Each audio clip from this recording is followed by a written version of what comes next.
get started. See you in a minute. Alright, let's turn this down a little bit here.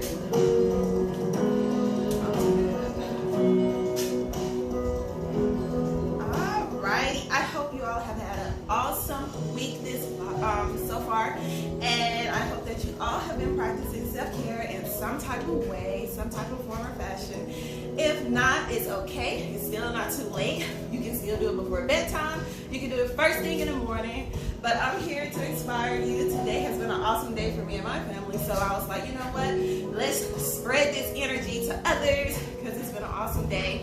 And I wanted to come on really quick so you can have an awesome night and practice a little self-care. And this one is going to be more mental health related. So, let's start off with our devotional, and I also have a poem for you tonight. So anyway, this one was on my heart earlier this week, so let me start off with this one because it was so inspirational to me. So let me get started with this one.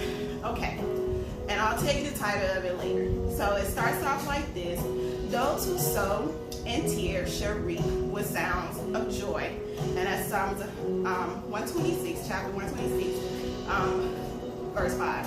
And the next one, it says, let your steadfast love become my comfort, according to your promise to your servant. And the next one says, come to me, all you who are heavy, who are weary and burdened, and I will give you rest. Take my yoke upon you and learn from me, for I am gentle and humble in heart, and you will find rest in your souls. And that's Matthew chapter 11, verse 28 through 29. And then the next one is, every valley shall be raised up, every mountain and hill made low. The rough ground shall become level, the rugged places plain. And that's Isaiah 40 and 4.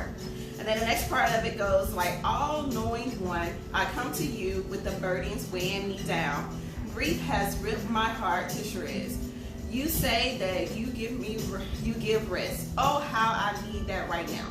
When I am overcome by sadness at the loss of what could have been, surrounding me with your comfort and your presence of peace. When I can't even reach out to you, lift me up. You're all I have and the only one who truly knows the depths of what I'm walking through. Let your love surround me and bring hope. Do you ask God for help when you in his comfort? Again, do you ask God for help when you need his comfort? And that's very important. Do you go to God, or do you go to friends, or do you go to social media? How do you do that when you go through something? And that one was entitled grief. So if you're going through any grief, or if you're going through anything that you're, some type of loss in your life, and grief doesn't just have to be the loss of someone. It can be the loss of a relationship, it can be a loss of a job, it can be a loss of your confidence, and that's what brings me to this poem right now. But most definitely, sometimes again with mental health, it can be so challenging, it can be so hard to forgive yourself or love yourself, or even just, embrace the new chapter in your life, especially when you had a loss. And no losses, it hurts, no loss is like, oh, I'm gonna be okay afterwards. It hurts. And that's very important for anybody out there that has lost anything in their lives. And just know that sometimes you may have to grieve over and over again. There's no time limit on grieving. Don't let anybody tell you, oh, you just need to get over that. No, there's no time limit on it. And then if it becomes complicated, then most definitely you seek help. You get, and most definitely go through your counseling and things like that. But I brought that up because so many things are going on. So many people are losing their lives, their jobs, or their relationships.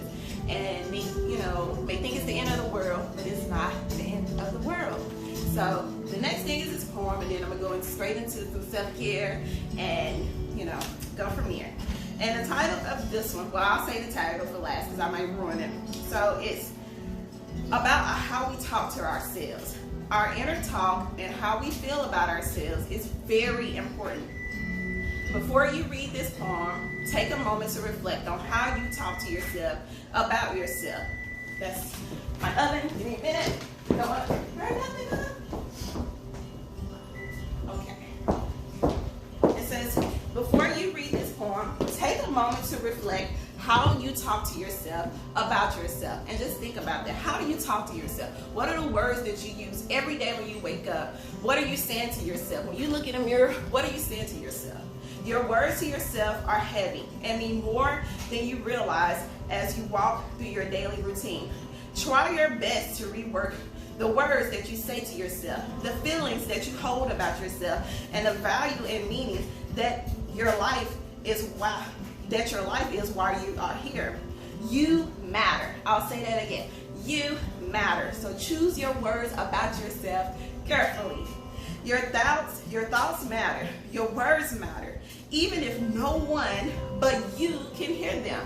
I'll say that again. Even if no one else can hear them but you, they matter.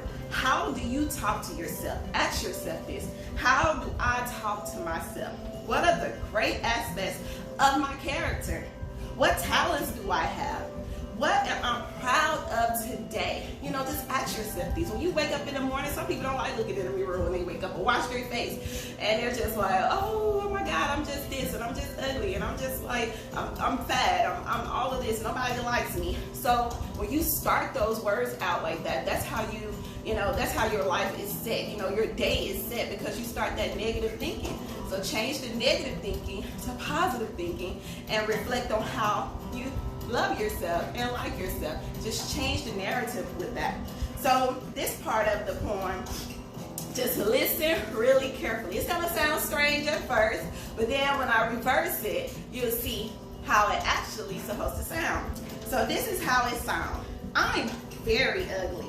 So don't try to convince me that I am a beautiful person, because at the end of the day, I hate myself in every single way. And I'm not going to lie to myself saying there is beauty inside of me that matters.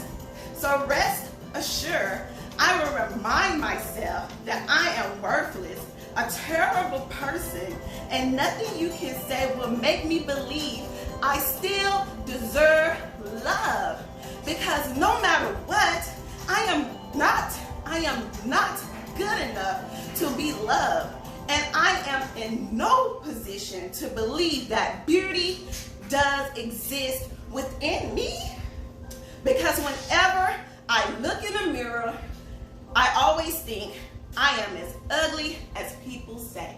And that's not how you're supposed to think of yourself. So let's flip it and reverse it. Yeah, let's flip it and reverse it.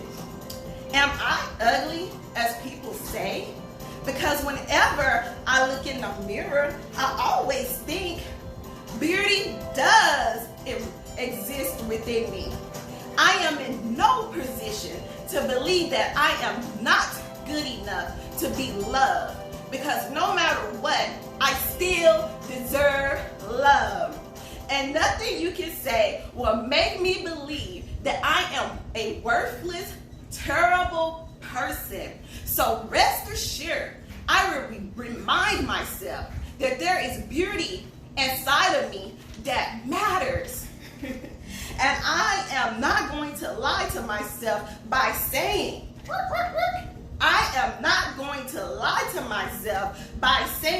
I hate myself in every single way. Because at the end of the day, I am a very beautiful person. So don't try to convince me that I am very ugly. I love that. That is so beautiful.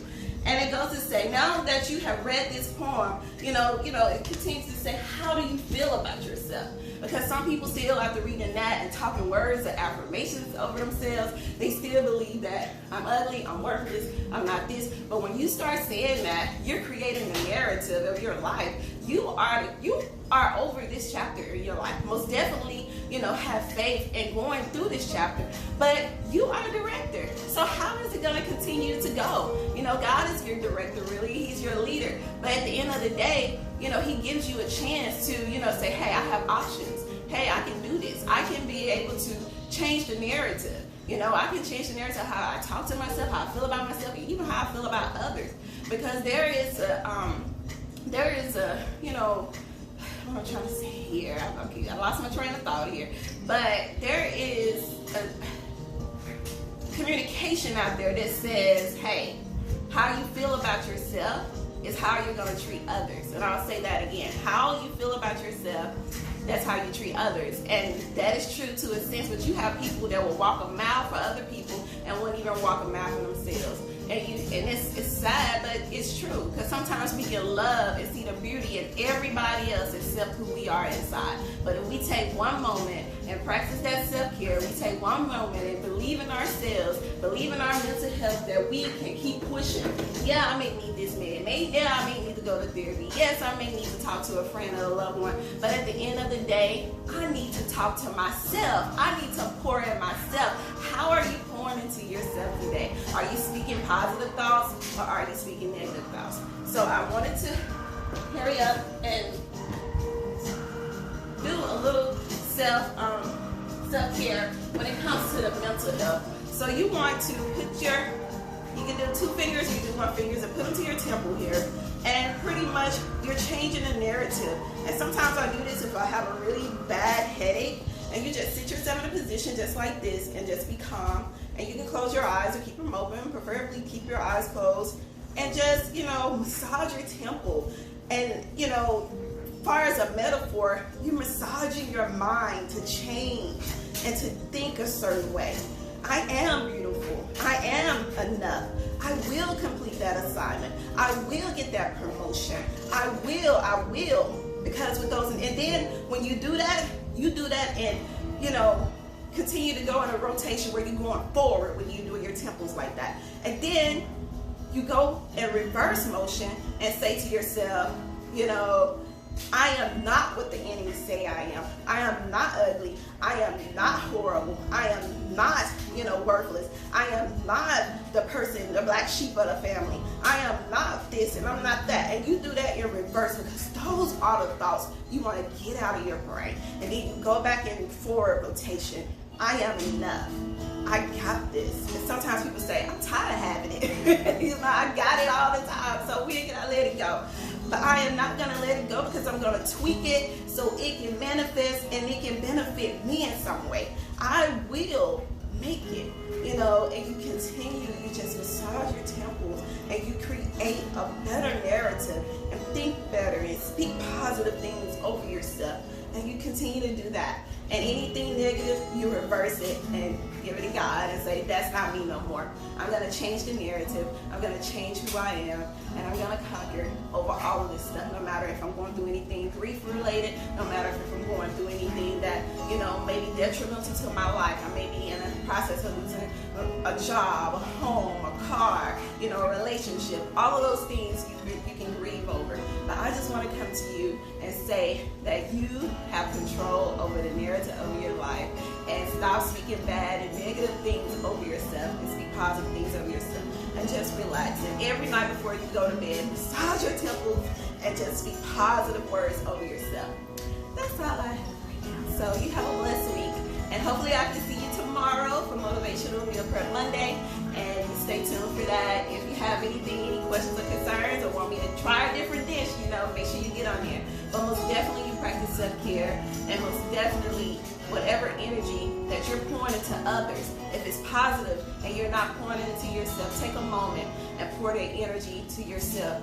You deserve all those great things that you're doing for others to do it for yourself. See you later.